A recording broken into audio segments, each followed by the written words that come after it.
कभी कभी सच्चाई की चमक इतनी तेज होती है कि झूठ के सारे साए मिट जाते हैं। लेकिन जब झूठ बदले में बदल जाए तो घर में दिवाली नहीं, विनाश होता है। जी हां दोस्तों, आज की कहानी में आप देखने वाले हैं एक ऐसा धमाकेदार मोड़ जहां अरेस्ट, बदला और सच्चाई का विस्फोट सब कुछ एक साथ होगा। अब शुरू करते हैं इस कहानी का पहला भाग, जहां हर किरदार अपनी किस्मत से लड़ रहा है। अरेस्ट कर लीजिए इन्हें, और इन्हें कड़ी से कड़ी सजा मिलनी चाहिए। पुलिस स्टेशन में ये शब्द गूंज उठे थे। चारों तरफ सन्नाटा छा गया। पुलिस इंस्पेक्टर ने इशारा किया और 2 सिपाही आगे बढ़े। उन्होंने कामिनी के हाथों में हथकड़ी डाल दी। कामिनी ने अपनी नजरों में जलन, गुस्सा और बदले की आंख छुपा रखी थी। वेद सामने खड़ा था, शांत लेकिन कठोर नजरों से देख रहा था। कामिनी, अब तुम्हारे झूठ का खेल खत्म हो गया है, उसने कहा। कामिनी मुस्कुराई, लेकिन उसकी मुस्कान में कड़वाहट थी। तुम सोचते हो मुझे जेल भेजकर जीत जाओगे? वेद, याद रखना, मैं लौटूंगी, और जब लौटूंगी तो सब कुछ जलाकर राख कर दूंगी।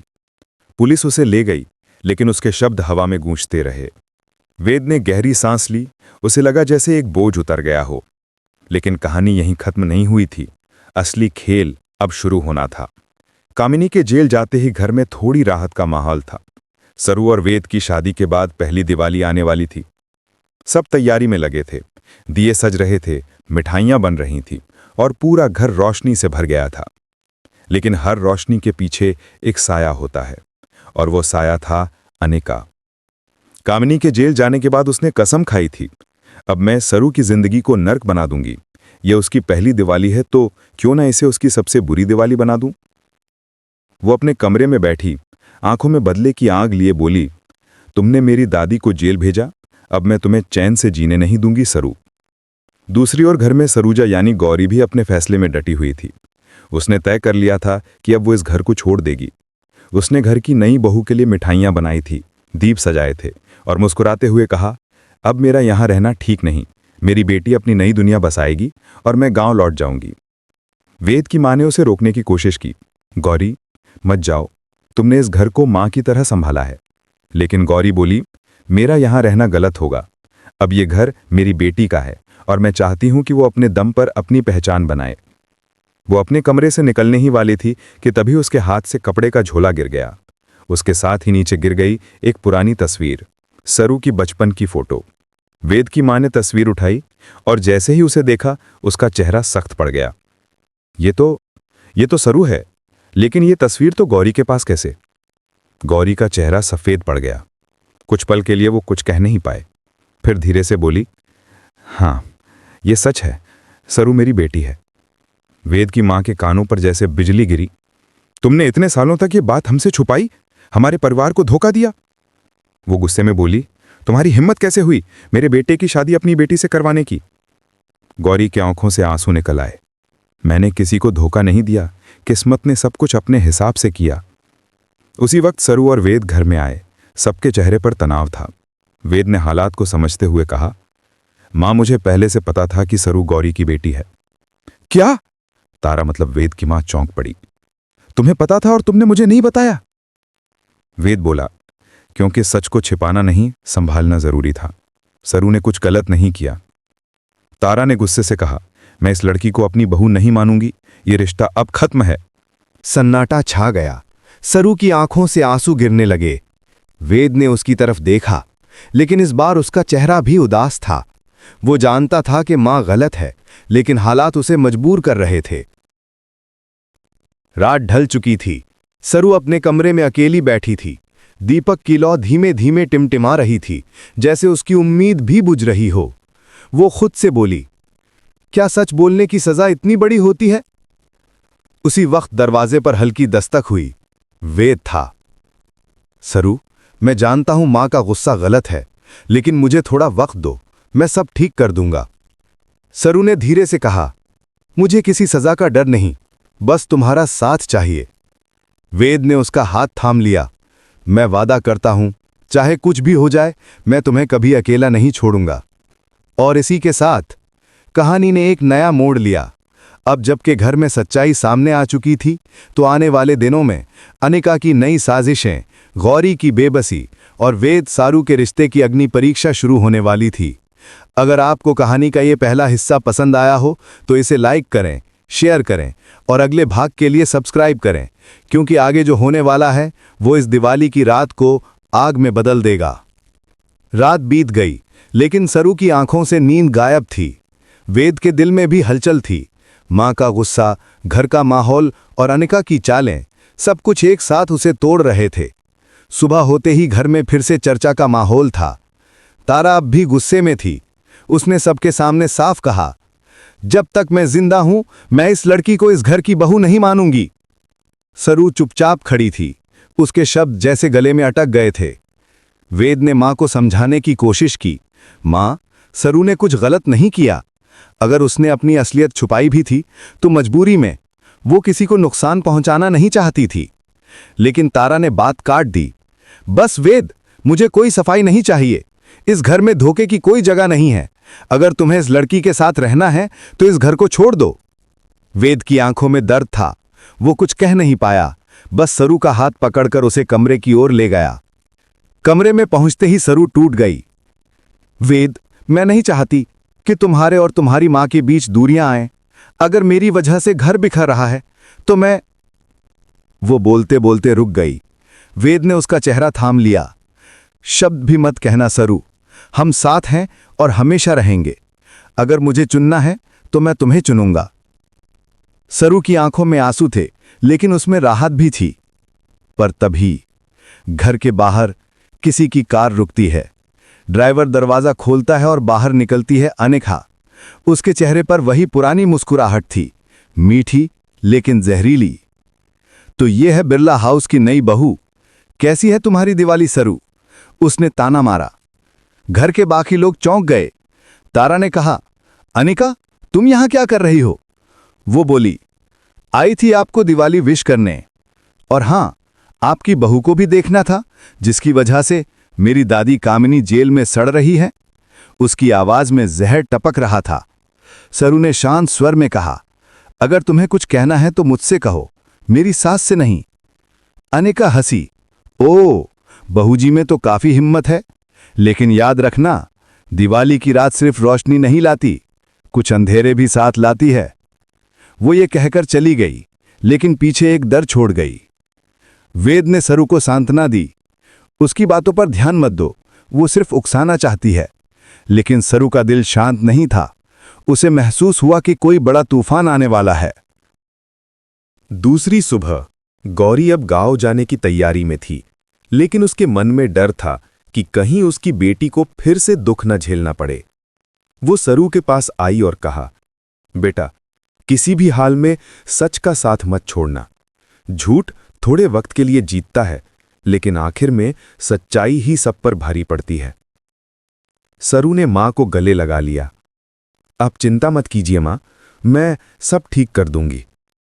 गौरी चली गई, लेकिन उसके जाते ही घर का माहौल और भारी हो गया। तारा अब सरू से पूरी तरह कट चुकी थी। हर छोटी बात पर ताना मारना, हर काम में कमी निकालना, ये उसकी आदत बन गई थी। वेद बीच में फंसा था। वो मां को भी नहीं छोड़ सकता था और सरू का दर्द भी नहीं देख सकता था। इसी बीच दिवाली की तैयारियां जोरों पर थीं। घर को सजाया जा रहा था, लेकिन अंदर सबके दिलों में तूफान था। अनिका ने बाहर से ही अपनी चाल चल दी थी। उसने मीडिया को फोन कर दिया कि बिरला हाउस में दिवाली पर बड़ा खुलासा होने वाला है। शाम को सब पूजा की तैयारी कर रहे थे। सरू ने लाइट्स ठीक की, दिया जलाया और धीरे से बोली, काश ये दीपक हमारे रिश्तों में भी रोशनी फैला सके। वेद ने पीछे से आकर कहा, अगर हम साथ हैं तो अंधेरा टिक नहीं सकता। दोनों मुस्कुराए, लेकिन ये मुस्कान ज्यादा देर टिकने वाली नहीं थी, क्योंकि ठीक उसी समय दरवाजे पे धमाके की आवाज आई। सबने मुड़कर देखा। पुलिस। इंस्पेक्टर ने बोला, हमें रिपोर्ट मिली है कि इस घर में कुछ गैर कानूनी कागजात हैं जो कामिनी केस से जुड़े हैं। सबके चेहरों का रंग उड़ गया। तारा बोली, ये क्या बकवास है? लेकिन पुलिस ने कहा, हमें तलाशी लेनी होगी। तलाशी के दौरान वो कमरे पर कमरे छानने लगे और फिर अचानक वेद के कमरे की दराज से एक फाइल निकली, जिस पर लिखा था कामिनी एविडेंस फाइल। वेद चौंक गया, ये फाइल यहां कैसे आई? अनिका, जो दरवाजे पर खड़ी तमाशा देख रही थी, धीरे से मुस्कुराई। लगता है किसी ने तुम्हारे खिलाफ गेम खेल दिया, वेद। पुलिस ने कहा, आपको हमारे साथ चलना होगा। वेद ने सरू की तरफ देखा। सरू, मैं बेगुनाह हूं, मुझे नहीं पता ये फाइल यहां कैसे आई। सरू ने कहा, मुझे पता है वेद, तुम निर्दोष हो, मैं सब साबित कर दूंगी। पुलिस उसे ले गई। सरू वहीं फर्श पर बैठ गई, टूटी, थकी, लेकिन हार मानने वाली नहीं थी। उसकी आंखों में अब सिर्फ एक ही बात थी, मैं अपने पति को निर्दोष साबित करूंगी, चाहे कुछ भी हो जाए। रात गहरी हो गई थी। सरू अकेली थी, लेकिन उसकी आंखों में डर नहीं था। वो आईने के सामने खड़ी होकर बोली, अनिका ने मेरे पति को फंसाया है, अब उसे एहसास दिलाना होगा कि सरू किसी की कठपुतली नहीं है। उसने कंप्यूटर खोला और आर्या की मदद लेने के लिए मेल लिखा। मुझे कामिनी केस की असली फाइल चाहिए, मुझे पता है कोई झूठा सबूत रख गया है। आर्या ने जवाब दिया, मैं तुम्हारे साथ हूं, लेकिन सावधान रहना, अनिका बहुत खतरनाक खेल खेल रही है। सुबह सरू ने पुलिस स्टेशन जाकर इंस्पेक्टर से बात की। सर, वो फाइल वेद के पास नहीं थी, किसी ने रखी है, मुझे थोड़ा वक्त दीजिए, मैं असली गुनहगार को सामने लाऊंगी। इंस्पेक्टर ने कहा, तुम्हारे पास 48 घंटे हैं। अब सरू की दौड़ शुरू हुई, सच को साबित करने की, अपने पति को बचाने की। और इस रास्ते में उसे अपनी मां गौरी का छिपा हुआ एक राज मिलने वाला था, जो कहानी की दिशा पूरी तरह बदल देगा। तो अगर आपको कहानी का दूसरा भाग पसंद आया हो तो बताइए, क्या सरू अपने पति वेद को बचा पाएगी? नीचे कमेंट करें, वीडियो को लाइक करें और अगला भाग मिस ना करने के लिए सब्सक्राइब जरूर करें, क्योंकि अगले एपिसोड में खुलेंगे वो राज जो अब तक अंधेरे में थे।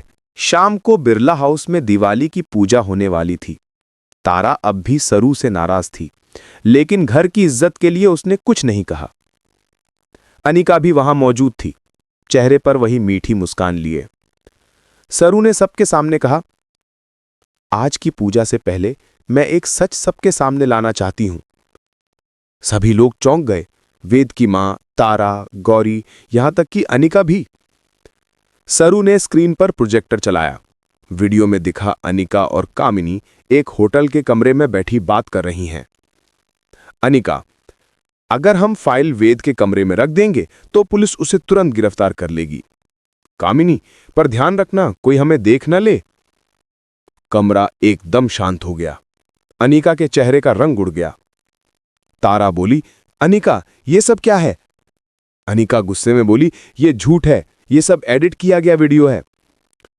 लेकिन सरू ने तुरंत कहा, नहीं, ये असली है, इसका डेटा सर्वर से ट्रेस किया गया है। फिर उसने वो ईमेल दिखाया जिसमें अनिका का नाम दर्ज था। सभी को अब सच समझ आ गया था। वेद की मां ने गुस्से में कहा, तुमने हमारे घर की बहू और बेटे दोनों के साथ धोखा किया, बाहर निकलो इस घर से। अनिका चिल्लाई, तुम लोग सोचते हो मैं हार जाऊंगी? नहीं, मैं वापस आऊंगी और तब तुम्हारा यह घर नहीं बचेगा। वो गुस्से में वहां से निकल गई। सरू ने राहत की सांस ली। वेद, जो पुलिस कस्टडी में था, उसी रात बरी हो गया। जब वो घर लौटा, सरू ने दौड़कर उसे गले लगा लिया। मैंने कहा था ना, मैं सब ठीक कर दूंगी, सरू बोली, आंखों में आंसू लिए। वेद ने मुस्कुराते हुए कहा, मुझे तुम पर हमेशा भरोसा था।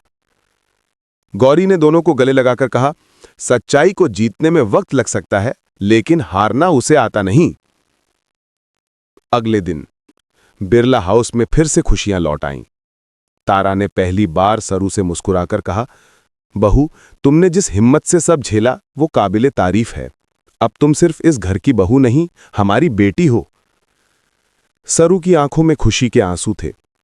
वेद ने उसकी हथेली थामते हुए कहा, अब से कोई हमें अलग नहीं कर सकता। पूरे घर में फिर से हंसी गूंज उठी। लाइट्स जल उठीं, दिए टिमटिमाने लगे।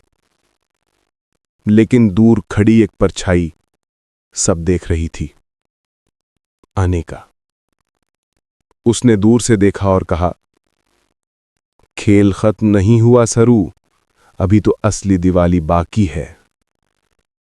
वो धीरे धीरे अंधेरे में गुम हो गई।